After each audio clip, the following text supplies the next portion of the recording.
Hi everyone, welcome to Prep South. Today I will discuss about the Prime Minister of India. और prime minister of India का हमने previous lecture में powers and functions के बारे में बातें कर रहे थे। तो पावर्स एंड फंक्शंस को जो है हम फिर आगे थोड़ा कंटिन्यू करते हैं, क्योंकि बहुत ज्यादा पावर्स और फंक्शंस होते हैं प्राइम मिनिस्टर के पास में। इतने पावर्स एंड फंक्शंस जो है प्रेसिडेंट के पास या वाइस प्रेसिडेंट के पास नहीं होते हैं जितने इसके पास होते हैं, because he was the real executive head of India. Okay, तो चलिए अब हम आगे बढ़ाते हैं पावर्स एंड फंक्शंस को, इसके बात करते हैं। तो और क्या कर सकता है प्रेसिडेंट? देखिए, प्रेसिडेंट क्या कर सकता है जब भी आपका ही कैन रिकमेंड, 1 सेकेंड, तो he can recommend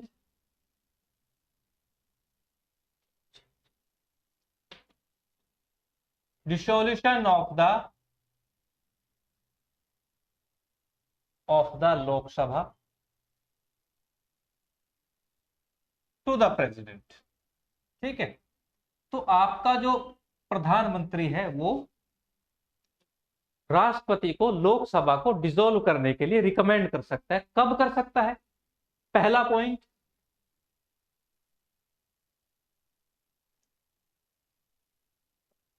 after sorry on the expiry of time, on the expiry of time, जब लोकसभा अपना जीवन काल पूरा कर लेती है तब उसके बाद प्राइम मिनिस्टर जो है रिकमेंड करता है लोकसभा को डिसोल्व करने के लिए। लोकसभा राष्ट्रपति द्वारा डिसोल्व कर दी जाती है। डिसोल्व करने के बाद में जनरल इलेक्शन ऑलरेडी चलते रहते हैं, उनका भी रिजल्ट आ जाता है। जब जनरल इलेक्शन का रिजल्ट आता है तो नई लोकसभा गठित की जाती है।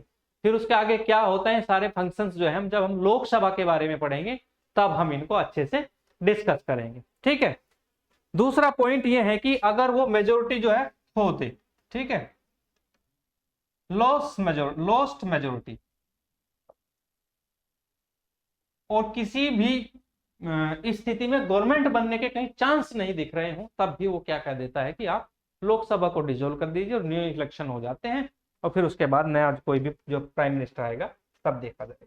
ठीक है, चलिए नेक्स्ट पॉइंट है आपका, he advise the president, he advise advises the president to summon, means आहूत करना, to summon the session of parliament, संसद के सत्र को आहूत करने के लिए सलाह देता है या सजेशन देता है किसको?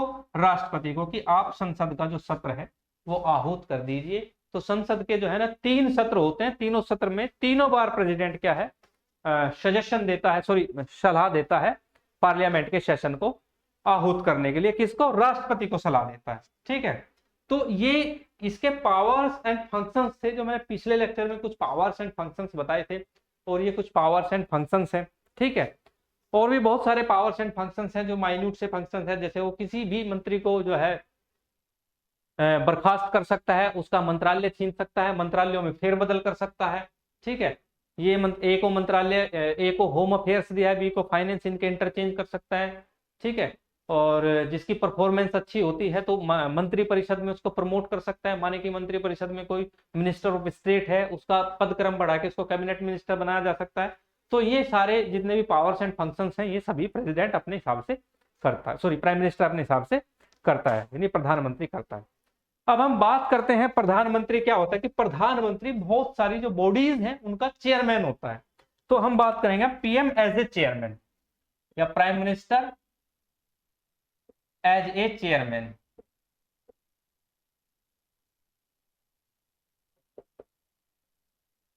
ठीक है, प्रधानमंत्री अध्यक्ष के रूप में किन किन संस्थाओं का अध्यक्ष हो सकता है?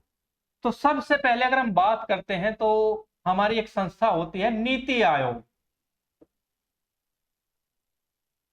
तो ये नीति आयोग का क्या होता है? चेयरमैन होता है।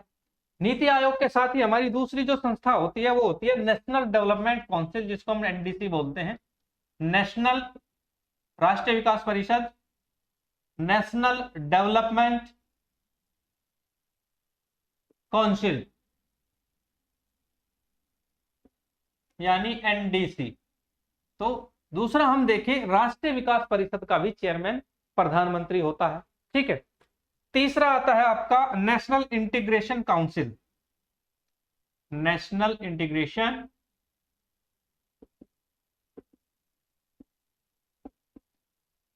काउंसिल। ठीक है। तो इसका भी क्या होता है, एनआईसी का भी मुखिया होता है प्रधानमंत्री, इसका चेयरमैन होता है।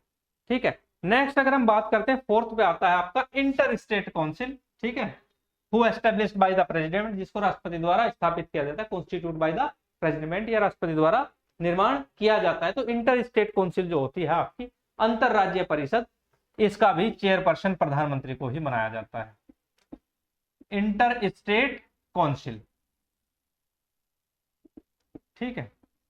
फिर आपके पास जो जल के जो विवाद रहते हैं, जो वाटर डिस्प्यूट रहते हैं, वाटर रिवर डिस्प्यूट रहते हैं, उनके लिए भी एक काउंसिल बनाई जाती है, जिसका नाम होता है नेशनल वाटर रिसोर्स काउंसिल।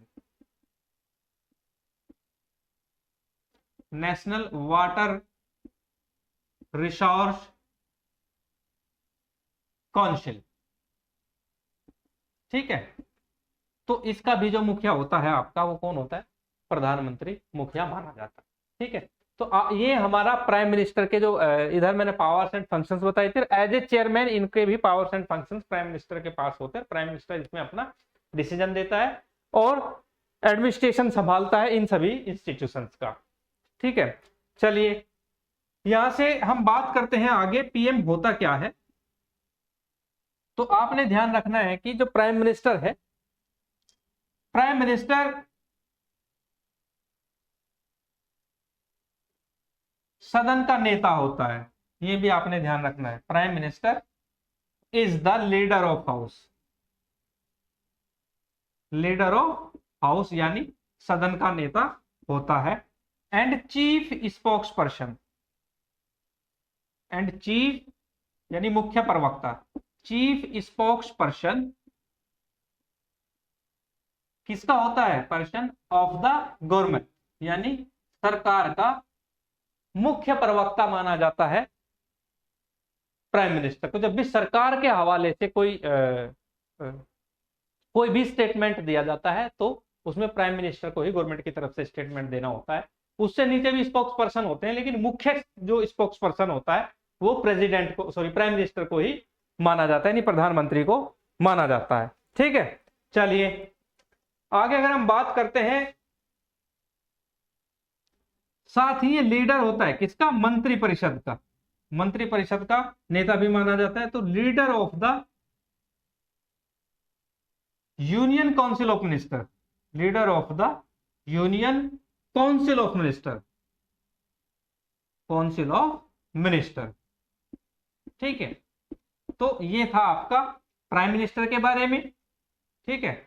तो आगे अगर हम बात करते हैं, जो ये आपकी यूनियन काउंसिल ऑफ मिनिस्टर है, इसका मुख्य नेता माना जाता है, लीडर माना जाता है प्राइम मिनिस्टर को। प्राइम मिनिस्टर ही इनका प्रधान होता है। किसका, यूनियन काउंसिल ऑफ मिनिस्टर का, ये आपने ध्यान रखना है। अब यूनियन काउंसिल ऑफ मिनिस्टर कोई छोटी मोटी जो है संस्था नहीं है, इसमें बहुत सारे मिनिस्टर्स होते हैं, इनके फंक्शन होते हैं, इनके सेक्रेटरीज वगैरह होते हैं। तो अब हम बात किस पे करते हैं, हम बात करते हैं यूनियन काउंसिल ऑफ मिनिस्टर पर। चलिए अब हम बात किस पे करते हैं, यूनियन काउंसिल ऑफ मिनिस्टर पर।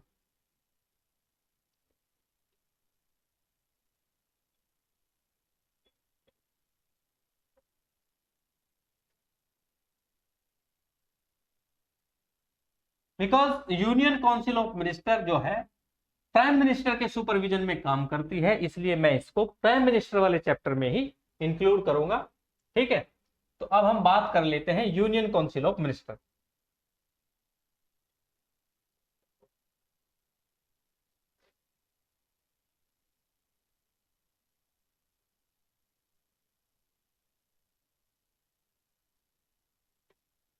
चलिए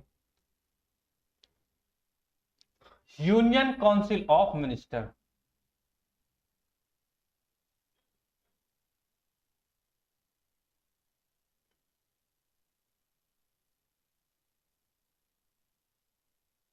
ठीक है।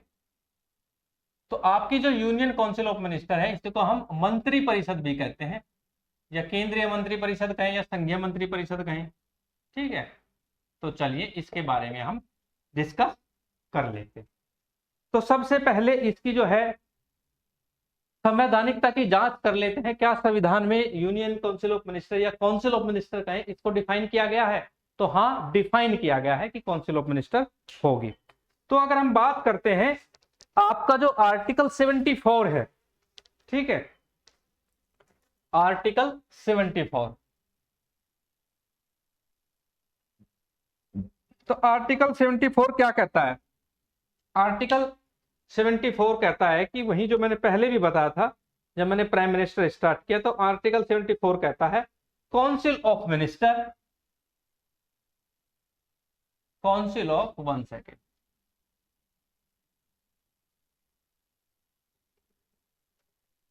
काउंसिल ऑफ मिनिस्टर्स, ठीक है, जो आपकी जो मंत्री परिषद है, काउंसिल ऑफ मिनिस्टर्स है, वो किस लिए होती है? Aid and advice to the president, ठीक है ना। Council of minister to aid and advice, aid and advice, aid and advice to the president, okay. तो यहां से जो आपकी आर्टिकल 74 क्या कहता है? आर्टिकल 74 कहता है कि prime minister to aid and advice by the president, यानी राष्ट्रपति की सलाह के लिए एक मंत्री परिषद होगी। तो जो आपकी काउंसिल ऑफ मिनिस्टर्स हैं, इसके जो फंक्शंस हैं और प्रोविजंस हैं, वो आपके आर्टिकल 75 में बताए गए हैं। तो अब हम आर्टिकल 75 में जो प्रोविजंस हैं उनके बारे में डिस्कस कर लेते हैं, ठीक है। तो provision of the council of ministers, council of ministers, यानी केंद्रीय मंत्री परिषद के क्या प्रावधान है वो आर्टिकल 75 में दिए गए हैं, ओके। काउंसिल ऑफ मिनिस्टर्स, ठीक है। चलिए अब हम बात करते हैं इसमें।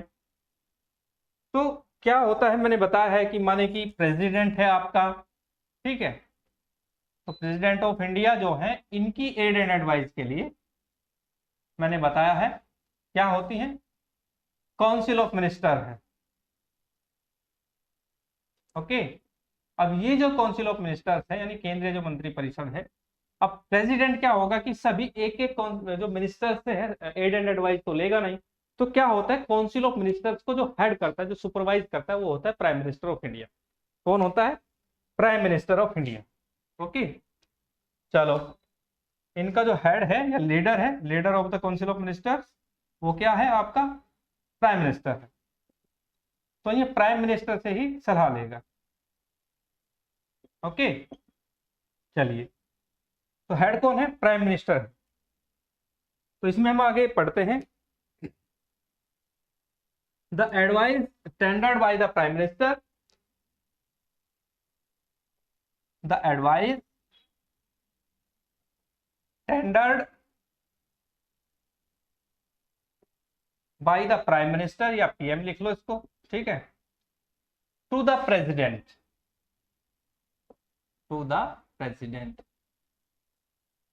ठीक है, to the president, not to be inquired, not to be inquired into the court,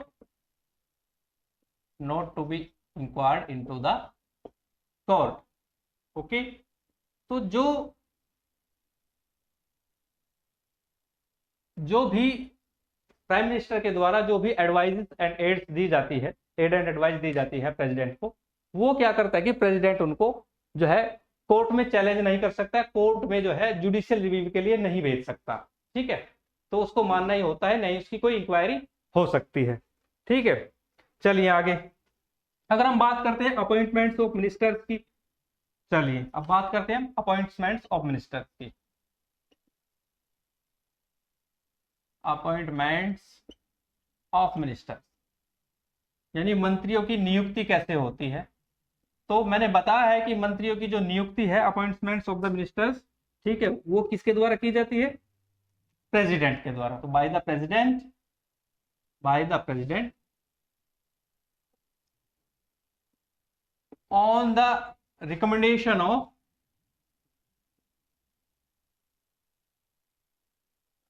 on the recommendation of prime minister, यानी प्राइम मिनिस्टर की रिकमेंडेशन पर जो है मंत्रियों को नियुक्त किया जाता है। ठीक है, तो अपॉइंटमेंट्स तो आप समझ ही सकते हैं कि अपॉइंटमेंट कौन करता है, प्रेसिडेंट करता है, और किसकी रिकमेंडेशन पे करता है। ठीक है, तो वो करता है प्राइम मिनिस्टर की रिकमेंडेशन पर। अब क्या है कि बात अगर हम नंबर ऑफ मिनिस्ट्रीज की करें, यानी मंत्रालयों की संख्या की अगर हम बात करें, तो मंत्रालयों की जो संख्या है उनके लिए क्या प्रावधान है। क्या जितने भी टोटल मेंबर्स हैं, जो टोटल मेंबर्स हैं जिनको जो इलेक्ट होके आए हैं लोअर हाउस से, क्या उनको सभी को जो है नंबर ऑफ मिनिस्ट्रीज में रखा जाएगा? नहीं, ऐसा नहीं है। इसके लिए क्या करते हैं हम, जो हमारे टोटल मेंबर्स हैं जो इलेक्ट होते हैं, तो टोटल मेंबर्स कितने इलेक्ट होते हैं? 545। इसका 15% से ज्यादा हम नहीं रख सकते हैं, तो मोर देन 15%, तो 15% से ज्यादा हम इनको नहीं रख सकते हैं, तो मोर देन 15%, ये आपने फॉर्मूला याद रखना है। ठीक है, तो और इसको कॉन्स्टिट्यूशन में प्रोविजन है कि शैल नॉट बी एक्सीडेड, और इसको बढ़ाया नहीं जा सकता है। ठीक है, तो शैल नॉट बी, बढ़ाया नहीं जाएगा, shall not be exceed. Okay, तो ये आपने ध्यान रखना है। अब ये जो आपका काउंसिल ऑफ मिनिस्टर्स है, जो केंद्रीय मंत्री परिषद है, और इंक्लूडिंग प्राइम मिनिस्टर, ये क्या होते हैं, मैंने पहले भी बताया कि कलेक्टिव रेस्पॉन्सिबल होते हैं। ठीक है, collective responsible to the Lok Sabha, यानी लोकसभा के लिए जो है सभी जो केंद्रीय मंत्री परिषद होती है वो सामूहिक रूप से जवाबदेह होते हैं, जिम्मेदार होते हैं। तो ये था आपका काउंसिल ऑफ मिनिस्टर्स के बारे में। चलिए आगे चलते हैं।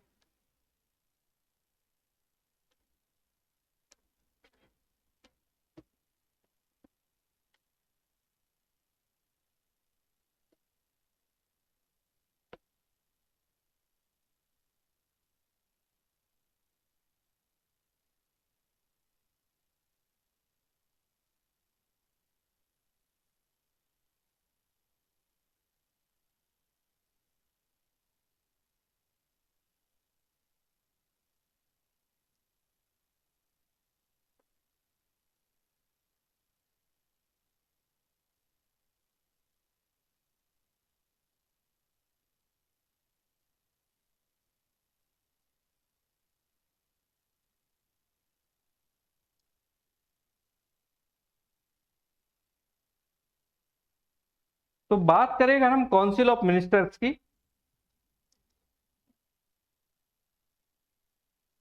काउंसिल ऑफ मिनिस्टर,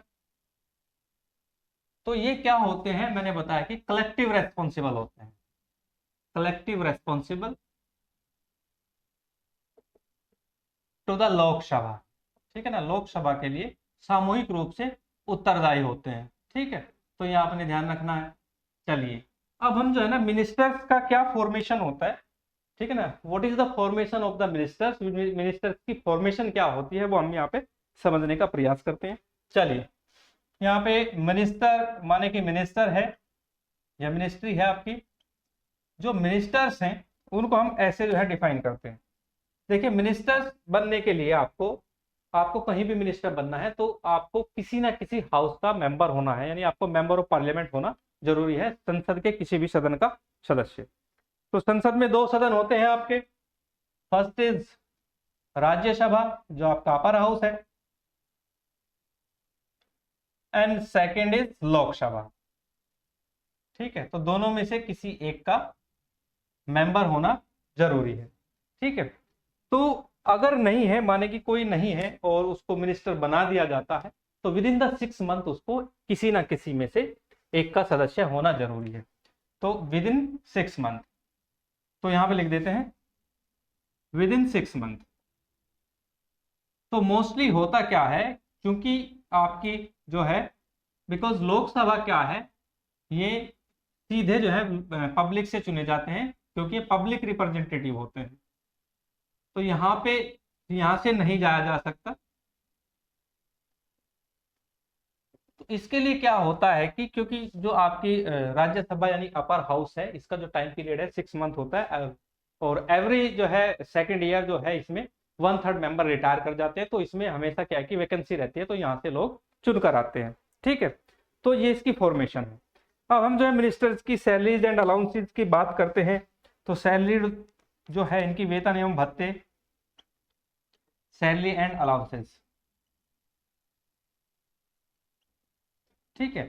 तो जो इनकी सैलरीज और जो अलाउंसेस हैं वो क्या है, determined by the parliament, determined by the parliament यानी संसद द्वारा निर्धारित किए जाते हैं, ये आपने ध्यान रखना है, ठीक है। संसद ही जो है इनकी सैलरी एवं अलाउंसेस को निर्धारित करती है। ओके, तो ये था आपका सैलरी एंड अलाउंसेस की। अब बात कर लेते हैं फॉर्मेशन की। चलिए फॉर्मेशन समझ लेते हैं इसकी, या कंपोजिशन कहें। देखिए इसका कंपोजिशन ऑफ मिनिस्टर्स जो होता है वो हम ऐसे समझते हैं। तो सबसे पहले आता है आपका कैबिनेट मिनिस्टर। फर्स्ट में क्या है, कैबिनेट मिनिस्टर।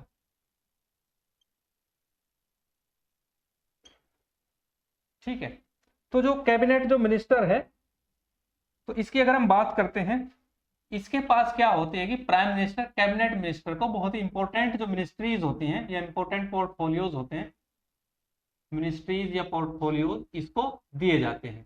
ठीक है, अब इंपॉर्टेंट मिनिस्ट्रीज कौन कौन सी होती हैं, तो suppose that prime minister Narendra Modi है, जैसे होम अफेयर्स हुआ आपका, ठीक है, डिफेंस हुआ, फाइनेंस हुआ। तो इस टाइप की जो मिनिस्ट्रीज हैं, जो इंपॉर्टेंट मिनिस्ट्रीज हैं, उनको हम कैबिनेट मिनिस्टर के नाम से जानते हैं। ठीक है, नेक्स्ट आता है आपका मिनिस्टर ऑफ स्टेट। सेकंड क्या आता है आपका, minister of state. Minister of state two types के होते हैं आपके, ठीक है, इसको समझते हैं। देखिए पहला जो मिनिस्टर ऑफ स्टेट होता है, एक जिसको हम राज्य मंत्री कहते हैं, ठीक है। एक होता है, एक मिनिस्टर ऑफ स्टेट को अटैच कर दिया जाता है किसके साथ, कैबिनेट मंत्री के साथ में, अटैच्ड टू द कैबिनेट। ठीक है, ये जो अटैच होता है कैबिनेट के साथ में, माने कि एक होम मिनिस्टर है, होम मिनिस्टर माने अमित शाह जो क्या है वो होम मिनिस्टर है। ठीक है, तो इनके साथ क्या है कि एक मिनिस्टर ऑफ स्टेट होम बना दिया जाएगा, ये इसको अटैच कर दिया जाएगा होम मिनिस्ट्री के साथ में, जो कैबिनेट होम मिनिस्ट्री है उसके साथ में। तो एक मिनिस्टर ऑफ स्टेट इसको दे दिया जाएगा और ये क्या करेगा, अटैच हो जाएगा और सहयोग करेगा होम मिनिस्ट्री को चलाने में। ठीक है, दूसरा होता है आपका minister of state independent charge. Minister of state independent charge, जिसको हम स्वतंत्र प्रभार बोलते हैं, इसको ऐसे समझते हैं हम।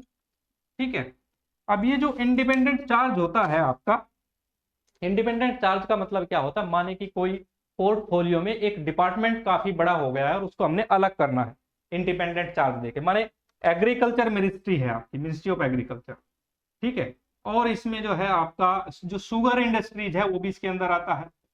ठीक है, तो होता क्या है कि शुगर इंडस्ट्रीज का एरिया काफी वाइड होने की वजह से इसको क्या कर देते हैं, शुगर इंडस्ट्री मिनिस्ट्री अलग से बना दिया या गन्ना मंत्रालय बना दिया। ठीक है ना, तो उसको हम इंडिपेंडेंट चार्ज कहते हैं। ठीक है, इंडिपेंडेंट चार्ज का मतलब होता है कि ये जो मंत्री है जिस डिपार्टमेंट का, उसके ऊपर कोई कैबिनेट मंत्री नहीं है। फिर थर्ड कैटेगरी जो आती है आपकी, थर्ड कैटेगरी आती है डेप्यूटी मिनिस्टर। इसको इधर ले लेते हैं, थर्ड वाले को। थर्ड कैटेगरी है आपकी deputy minister. Deputy minister means उप मंत्री जो होता है, और ये इसके पास कोई पोर्टफोलियो वगैरह नहीं होता, ये सीधे अटैच हो जाता है किसके साथ में, अटैच टू द कैबिनेट। तो ये सीधे कैबिनेट के साथ में अटैच हो जाता है। तो ये फंक्शंस थे आपके काउंसिल ऑफ मिनिस्टर्स के, केंद्रीय मंत्रिपरिषद जो होती है आपकी, उसके फंक्शंस थे, कैसे फंक्शंस करती है। तो जो फॉर्मेशन या कंपोजिशन है आपका मिनिस्ट्रीज का, वो मैंने बता दिया है। तो गाइस आज के लिए इतना ही, थैंक यू।